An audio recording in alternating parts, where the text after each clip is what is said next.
People will People will argue that the farms will release even more fossil fuels into the atmosphere, considering the farms are considering the farms are run by electricity. However, this isn't the case as these however, this isn't the case. This isn't the case as these farms will as these farms will as the as these farms will actually release 95% less carbon emissions than modern factories, according to records of current indoor farms around the world. That makes it very efficient as we will not need to worry about releasing too much greenhouse gases to, to get just the right amount of crops. In reality, we will get 70% more than how much we are producing in today's time. And let's not forget that the world has already passed the t- and let's not forget that the wor- and let's not forget that the world would have already passed the tipping to- that the world that the world that the world would have that the world would have already pa- that the world would have already passed the tipping point in the year 2050. Carbon emissions will not be a thought of Carbon emissions will not be a thought as our change of changing the carbon emissions will not be a thought as our chance of changing the world was too late. So to use that as an excuse is not valid.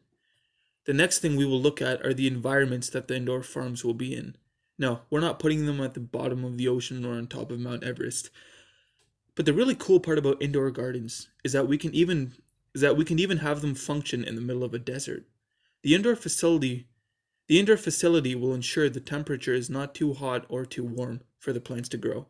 The idea of indoor the idea of indoor farms is to farm food inside a building with electricity and technological advances. The outside environment is not too much of a risk unless weather conditions can destroy the farm.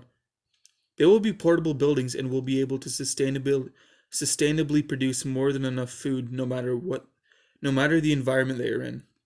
Also, considering the fact that our global population will become denser due to deforestation, countries being underwater and destroyed land, deforestation. Also, considering that the fact that our global popul Also, considering the fact that our global population will become denser due to deforestation, countries being underwater and destroyed lands, there will not be there will not be a lot of room to put indoor farms out there in the world in a free place. Luckily, indoor vertical farming can actually be integrated seamlessly into the cityscape. This could mean that every single building could have an indoor farm in it, which would which would help leave more space for urban construction and other city facilities to be created with the leftover space. So we will have to grow food so we will have to grow food using less land and resources.